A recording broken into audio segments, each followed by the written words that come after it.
औज़ुबिल्लाहिमिनश्शैतानिर्रजीम बिस्मिल्लाहिर्रहमानिर्रहीम अस्सलामु अलैकुम वरहमतुल्लाहि वबरकातुहू। इस्लामिक वर्ल्ड में खुश आमदीद कहती हूँ।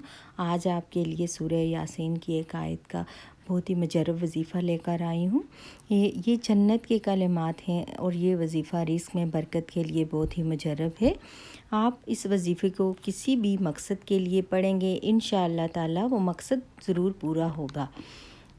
तो सूरह यासीन पढ़ने की बेशुमार बरकतें हैं। अगर फ़कीर पढ़े तो दौलतमंद हो जाए, प्यासा पढ़े तो सैराब किया जाए, और अगर वो औरत या मर्द जिनकी शादी नहीं हुई है, अगर शादी के लिए ये वजीफ़ा करेंगे तो इंशाअल्लाह ताला जल्द इनकी अच्छी जगह पर उनका रिश्ता हो जाएगा और इनकी जल्द शादी हो जाएगी।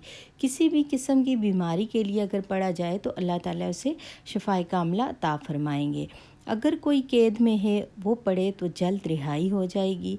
मुसाफिर सफ़र पर जाते वक्त अगर पढ़े तो सफ़र आसान होगा, और गमज़दा अगर पढ़े तो इसका गम दूर हो जाएगा। और अगर किसी की कोई चीज़ गुम हो गई हो वो पढ़े तो जो खोया है वो मिल जाएगा इंशाअल्लाह ताला।